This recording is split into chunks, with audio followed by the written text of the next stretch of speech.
Welcome to the Coffee Club, broadcasting live from New York with your host, Felix, and co-host, Dr. Mark.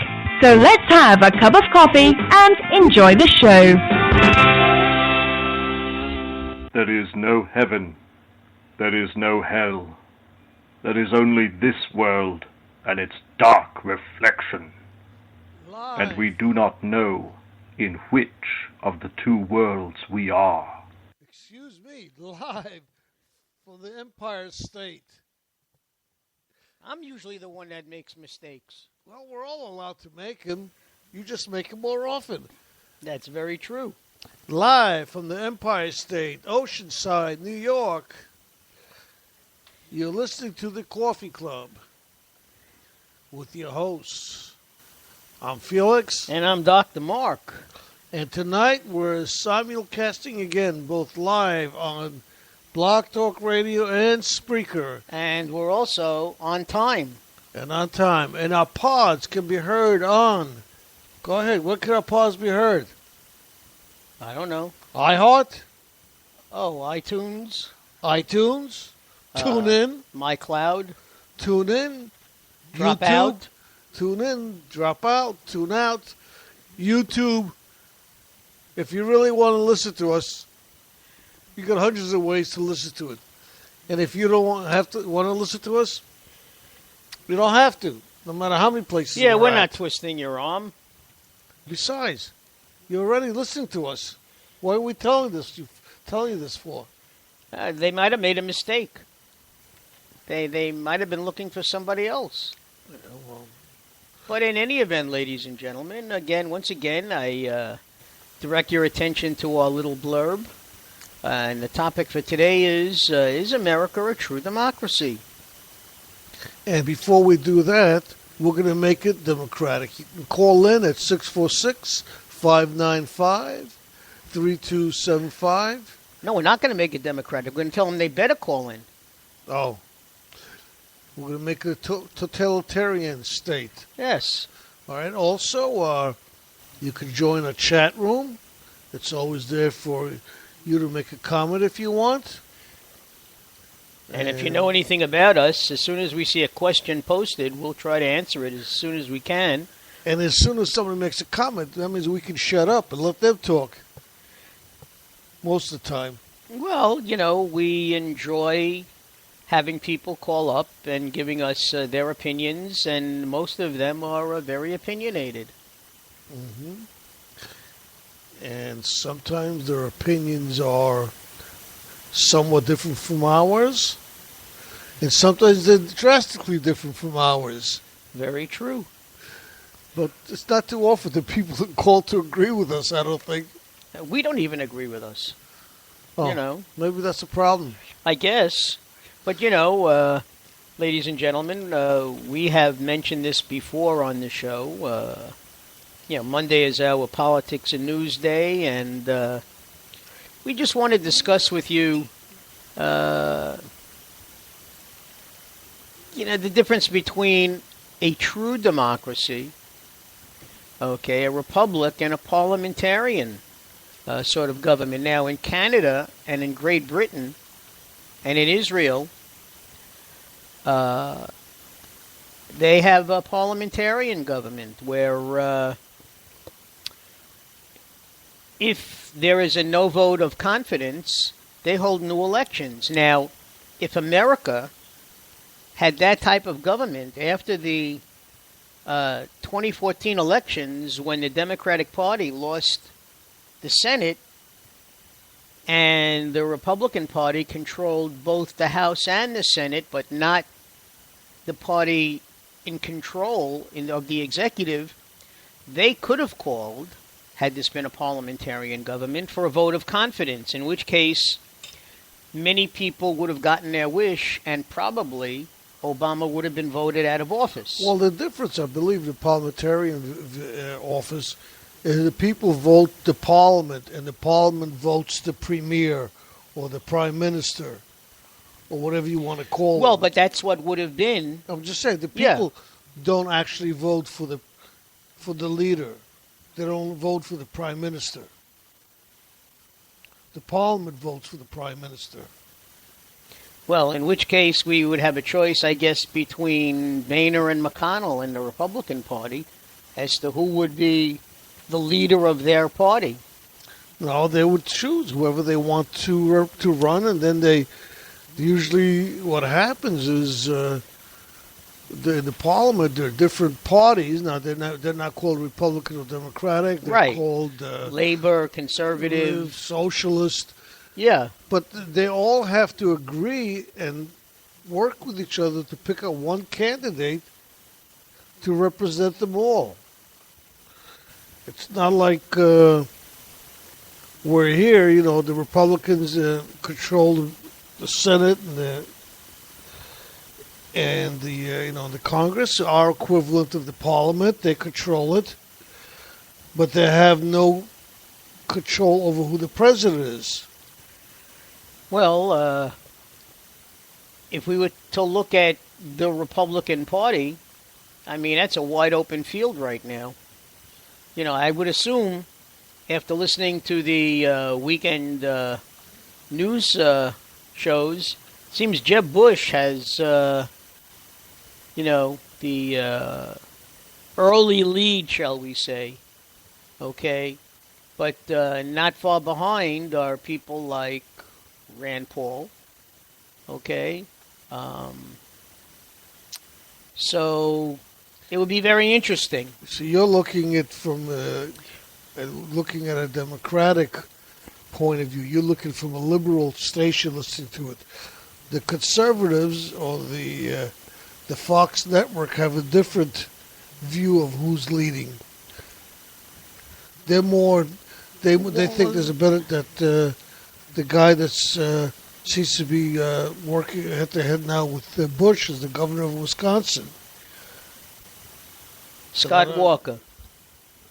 They think he did very well with the unions. Well, actually, what he did, and when you consider that, he himself likes to say that he has already survived 3 elections because after his first election, there was a recall, and he survived the recall, and now he was just elected to a second term, so he has survived 3 elections already.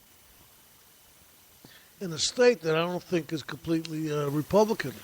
No, they're not. Generally, they tend to vote blue. So anyway, it seems like for some reason the conservative bloc likes him and the moderate bloc likes him. Well, we'll see what happens a year down the road. That's right now. Okay, there are 2 years to go, or at least 1 year to go before things really get interesting.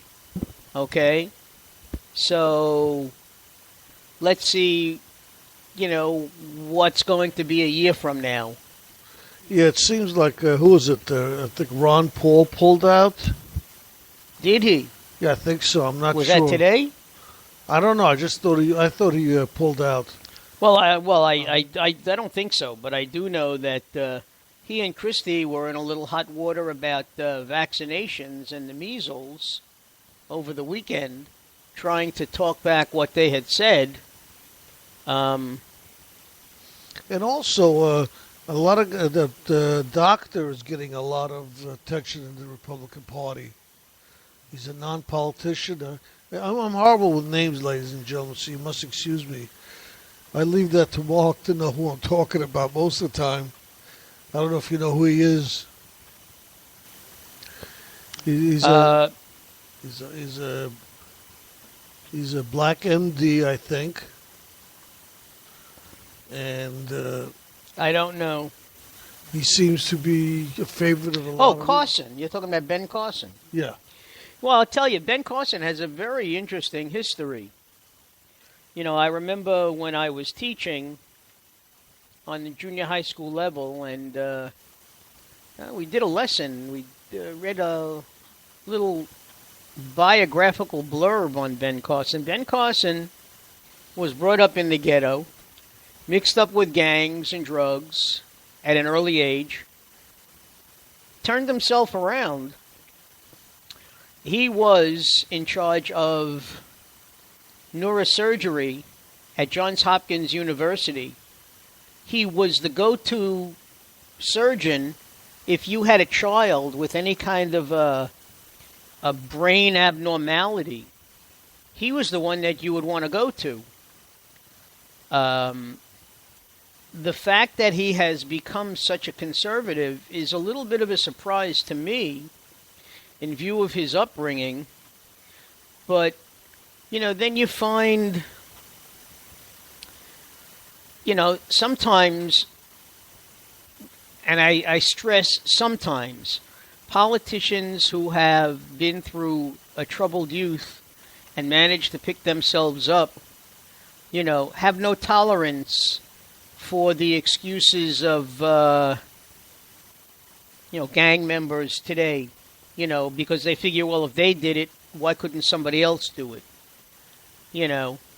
Well, what is gang members has nothing to do with your Republican, with your party of affiliation, anyway. No, but it has to do with, how many gangbangers do you know who clean up their act and become politicians, to the point where they are being seriously thought of, and I'm not saying for president, but seriously thought of as a possible congressman or senator. But I don't know how you relate that with him being a Republican or Democrat. I don't know. No, what I'm saying is that he managed to turn his life around. Well, I know, but you were saying you were saying you made it sound like you were saying he became a Republican because. Well, of that. it's surprising to me that he became such a conservative. I thought maybe he would have a little more liberal leanings, not necessarily a progressive, but at least look.